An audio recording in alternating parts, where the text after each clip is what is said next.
Welcome to my channel! Learn with Teacher Annie!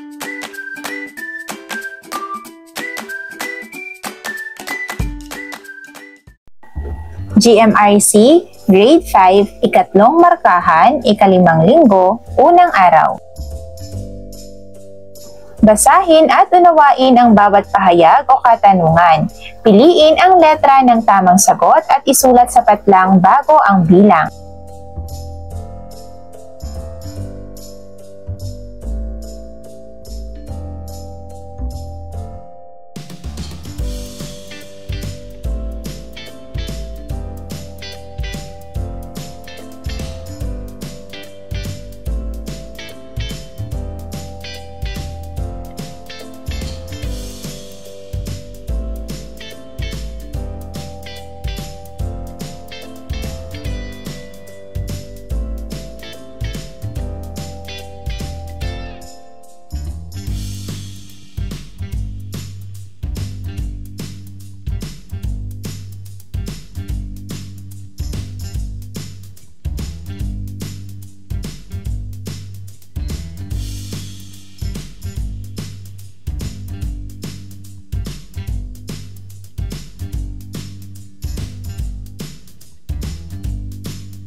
Hanapin at bilugan sa talahan na yan ang mga salita sa ibaba. Basahin at tandaan ang mga kahulugan nito pagkatapos.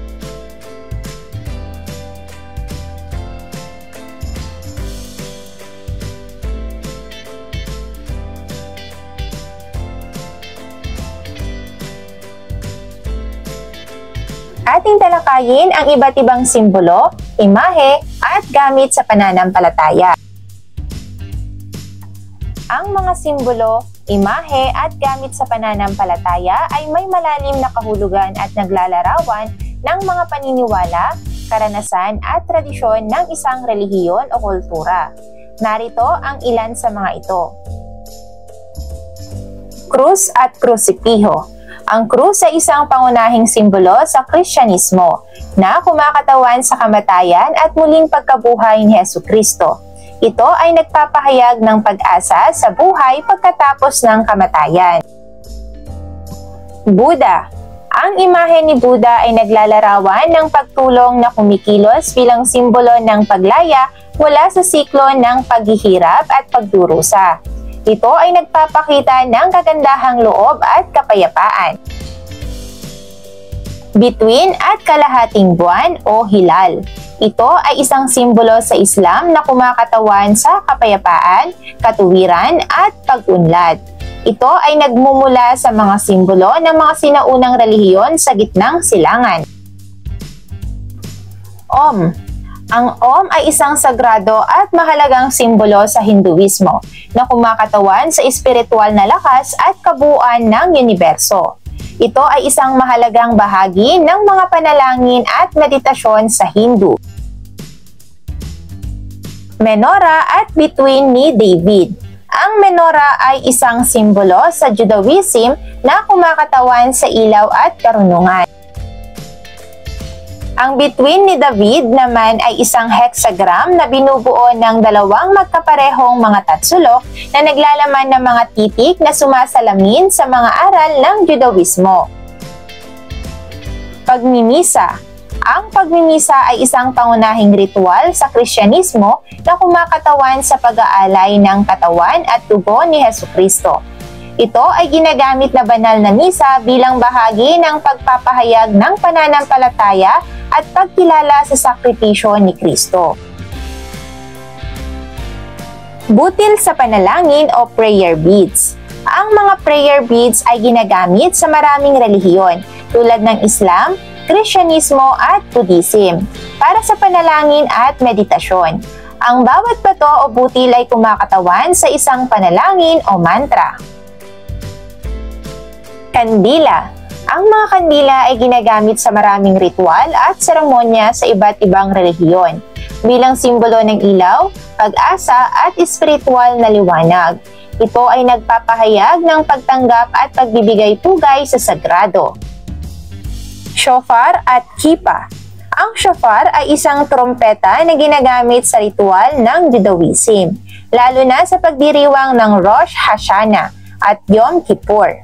Ang kipa naman ay isang maliliit na takip na sinusuot ng mga lalaking Hudyo sa ulo bilang pagpapakita ng paggalang sa Diyos. Dharma Chakra. Ito din ay tinatawag na ang gulong ng Dharma na simbolo ng pag-aaral at pagtuturo sa Budismo. Ito ay may 8 tangkay na sumisimbolo sa 8 marangal na daan. Puno ng Bodhi. Sa ilalim ng puno na ito, naging Buddha si Siddhartha Gautama.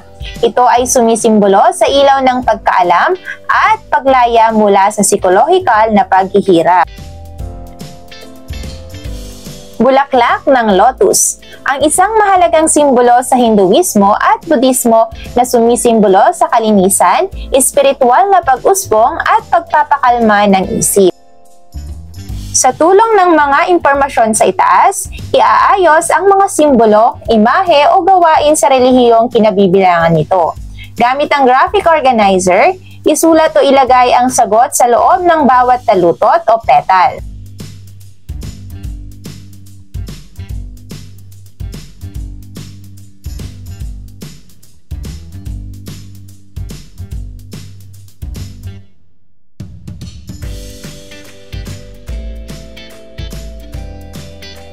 Ibahagi ang mga simbolo, imahe o gawain sa relihiyong kinabibilangan. Gamiting gabay ang talahanayan sa ibaba.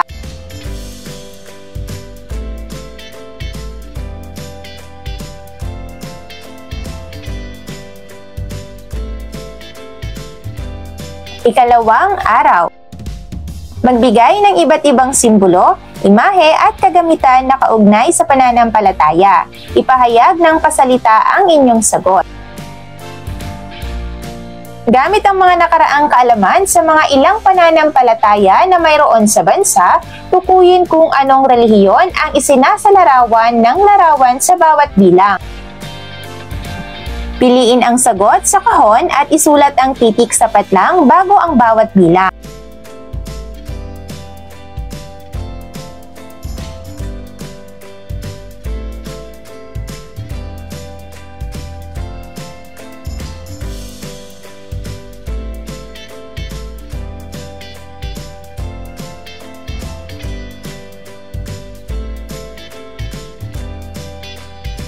Ating talakayin ang kahalagahan ng mga simbolo, imahe at gamit sa pananampalataya. Sa pananampalataya, ang mga simbolo, imahe at gamit ay may mga kahalagahan na nagbibigay kahulugan at nagpapalalim sa pag-unawa at karanasan ng mga mananampalataya. Narito ang ilan sa mga mahahalagang papel na kanilang ginagampanan. Pagbabahagi ng mga konsepto at karanasan. Ang mga simbolo ay nagbibigay ng representasyon sa mga konsepto o ideya sa kinabibilangang relihiyon. Sa pamamagitan ng mga imahe at simbolo, mas madaling maunawaan at maipahayag ang mga doktrina at prinsipyo ng pananampalataya. Sunod ay pagpapaalala. Ang mga simbolo at imahe ay nagiging mga paalala sa mga mananampalataya tungkol sa kanilang pananampalataya at mga banal na aral. Ang pagkakaroon ng mga ito sa mga lugar ng pagsamba o tahanan ay nagbibigay inspirasyon at pagpapaalab sa espiritual na buhay ng mga individual. Pagpapahalaga sa tradisyon. Ang mga simbolo at imahe ay naglalarawan din sa kasaysayan at tradisyon ng isang relihiyon. Ito ang nag-uugnay sa kasalukuyang henerasyon sa mga nakaraang panahon at nagpapatibay ng ugnayan ng mga mananampalataya sa kanilang mga pinagmulan. Pagpapalalim ng pananampalataya. Sa pamamagitan ng paggamit ng mga simbolo at imahe, ang pananampalataya ay nagiging mas personal at mas malalim. Ang mga ito ay nagpapalaganap ng espiritual na kahulugan at nagpapalakas sa ugnayan ng tao sa kanilang pinaniniwalaan. Pamamaraan ng pagsamba. Ang mga gamit at ritual sa pananampalataya, tulad ng mga sagradong bagay at lugar, ay nagbibigay ng estruktura at kaayusan sa mga ritual ng pagsamba.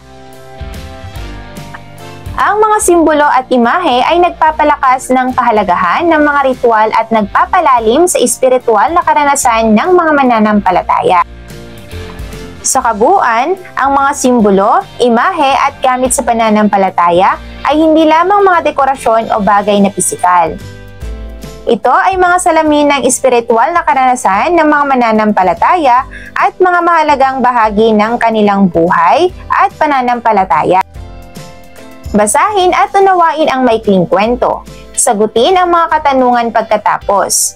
Mga pananampalataya sa aking komunidad ni Marie Shane L. Cunanan. Sa mababang paaralan ng Manuel Quezon ay mayroong tatlong magkakaibigan na sina Pedro, Ali at Tino.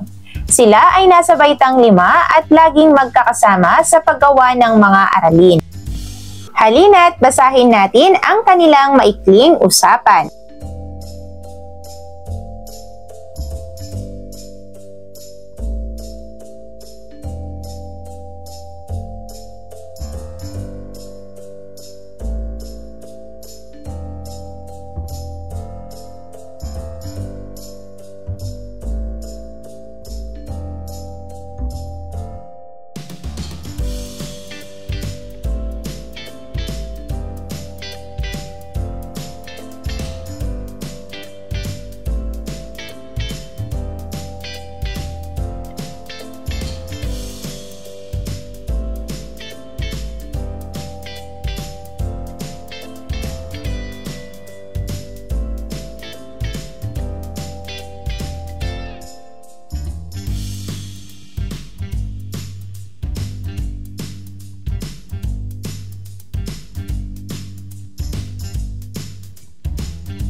Ngayon mga bata, tungkol saan ang binasa nating kwento?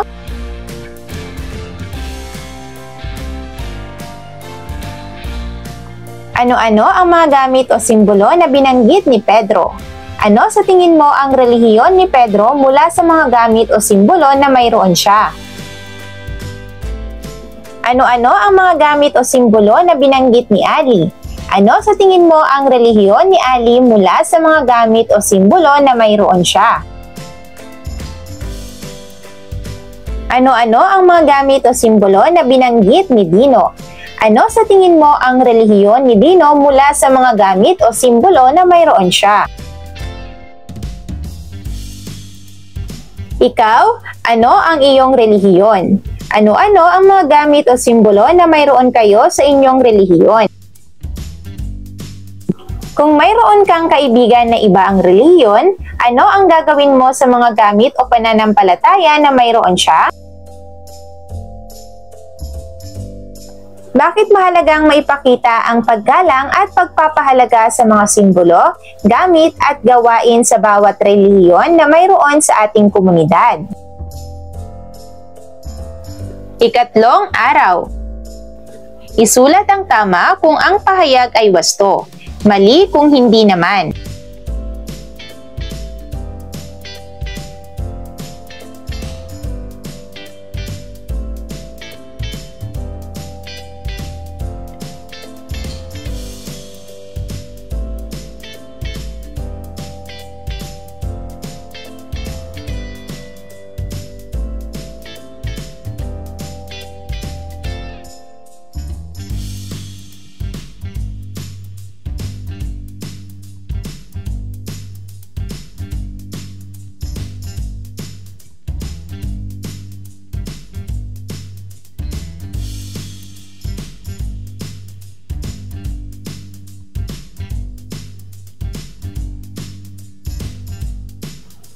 Sagutin ang mga sumusunod na tanong. Una, bakit mahalaga ang pagkakaroon ng mga simbolo at imahe sa pagpapalalim ng inyong pananampalataya? Pangalawa, paano nakatutulong ang mga simbolo at gamit ng pananampalataya upang mapanatili ang koneksyon sa ating tradisyon at kasaysayan? Pangatlo, bakit kinakailangan ang wastong pagkilala at paggalang sa mga sagradong gamit at imahe sa pananampalataya? Ating talakayin ang wastong pagkilala at paggalang sa mga simbolo, imahe at gamit sa pananampalataya. Ang wastong pagkilala at paggalang sa mga simbolo, imahe at gamit sa pananampalataya ay hindi lamang simpleng kagandahang asal, kundi isang pangunahing hakbang tungo sa mas magandang samahan at pagkakaisa sa lipunan. Ito ay nagbibigay daan sa pagpapalalim ng ugnayan sa kapwa at nagpapatibay sa pundasyon ng respeto at pag-unawa sa ating mga kapwa-tao. Narito ang ilang paraan kung paano ito maipakita ang paggalang at pagkilala ng mga ito. Una ay pag-aaral at pag-unawa. Mahalaga ang pag-aaral at pag-unawa sa mga kahulugan at konteksto ng mga simbolo, imahe at gamit sa iba't ibang pananampalataya. Sa pamamagitan nito, may iwasan ang maling pagkakagamit ng mga ito. Pangalawa, pag-unawa sa mga kahulugan nito. Ang mga simbolo at gamit sa pananampalataya ay may malalim na espiritual na kahulugan para sa mga mananampalataya. Kaya't mahalaga na ituring ito ng may respeto at paggalang at iwasan ang kanilang paggamit sa paraang nakasasakit o nakasasama sa kanilang paniniwala. Pangatlo, pagrespeto sa mga ritual. Kung nakikisali sa mga ritual o seremonya ng ibang pananampalataya, mahalaga ang pagrespeto sa kanilang mga tradisyon at pamamaraan. Ito ay maaaring isagawa sa pamamagitan ng pagsunod sa mga panuntunan at pagpapakita ng paggalang sa pamamagitan ng pananahimik. Pang-apat, pagpapakita ng interes. Ang pagpapakita ng interes sa mga paniniwala at kultura ng iba ay nagpapakita ng paggalang at pag-unawa. Maaari itong gawin sa pamamagitan ng pakikinig sa kanilang mga kwento at tradisyon at pagpapahalaga sa kanilang mga sagradong karanasan. Panglima ay pagtanggap sa mga pagkakaiba-iba.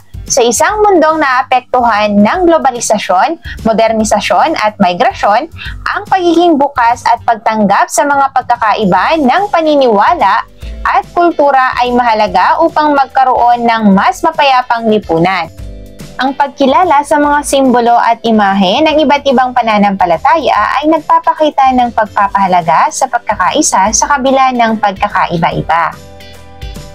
Sa pamamagitan ng mga paraang ito, maaari nating masiguro na tayo ay nakikipag-ugnayan sa iba't ibang mga pananampalataya ng may respeto, pag-unawa at paggalang. Ito ay mahalaga sa pagpapalakas ng ugnayan at pagkakaisa sa isang lipunan na binubuo ng iba't ibang kultura at paniniwala. Unan ang Venn diagram sa ibaba. Pumili ng 2 relihiyon sa inyong komunidad. Isulat sa loob ng bawat bilog ang mga simbolo, imahe at gawain sa napiling relihiyon. Sa gitnang bahagi naman ng Venn diagram, isulat ang mga gawi upang maipakita ang pagkilala at paggalang sa mga ito.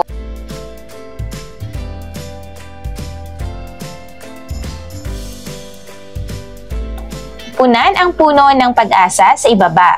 Isulat sa mga bunga ng puno ang mga gawain na iyong isasagawa upang maipakita ang pagkilala at paggalang sa mga simbolo, imahe at gawain ng pananampalataya, iba't ibang relihiyon. Gamiting batayan ang halimbawa sa ibaba. Halimbawa, Islam, takdang oras ng pagdarasal sa maghapon. Hindi ko inaabala ang aking kamag-aral habang siya ay nagdarasal.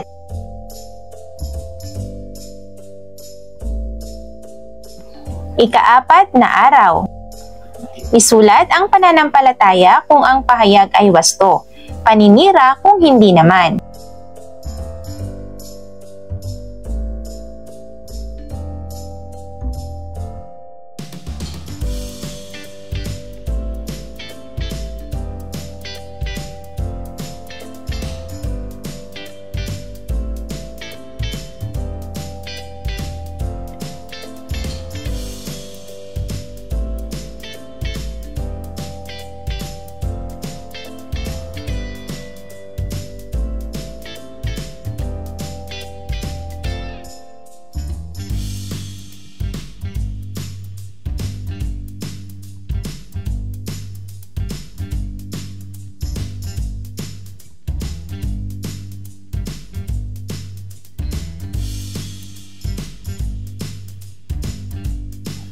Sagutin ang mga sumusunod na tanong. Una, kung makadalo ka sa isang ritual o seremonya ng ibang pananampalataya at may mga simbolo o gamit silang ginagamit na hindi pamilyar sa iyo, bakit mahalagang ipakita ang respeto at paano mo ito maisasagawa sa sitwasyong iyon? Pangalawa, isang kaklase mo ang may daladalang sagradong gamit na mahalaga sa kanilang pananampalataya. Paano mo maipapakita ang paggalang at bakit kailangan mong iwasan ang paggamit nito ng pabiro o walang pag-iingat? Pangatlo, kung makaharap ka ng taong may magkaibang paniniwala at gumagamit ng ibang simbolo o imahe sa pananampalataya, paano ka kikilos upang maipakita ang pagtanggap sa pagkakaiba at bakit ito mahalaga sa pagkakaisa ng lipunan?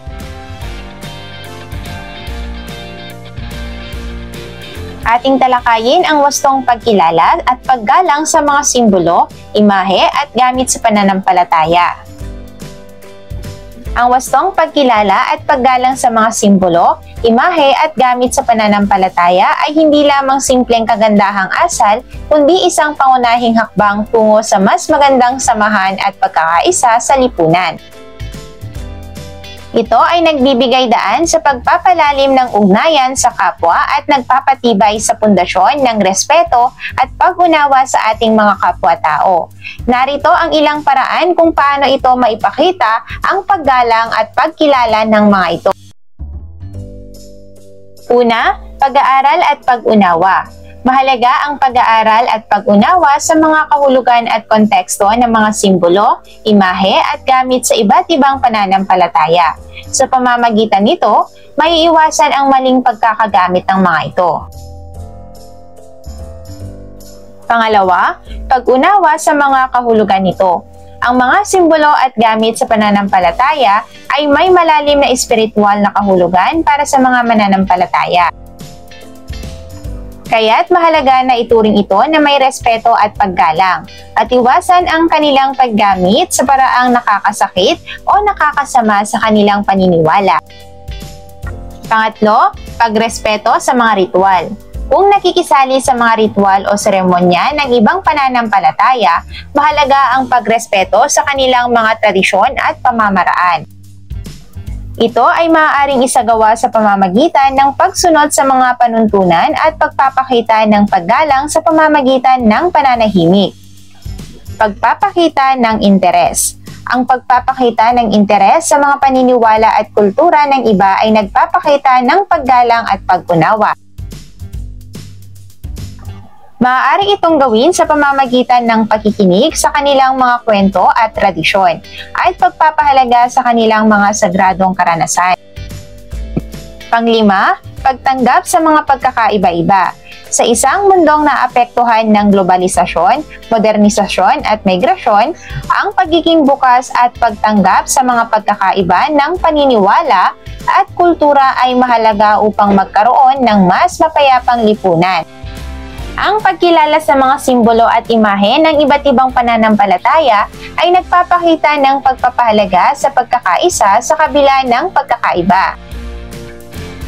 Sa pamamagitan ng mga paraang ito, maaari nating masiguro na tayo ay nakikipag-ugnayan sa iba't ibang mga pananampalataya ng may respeto, pag-unawa at paggalang.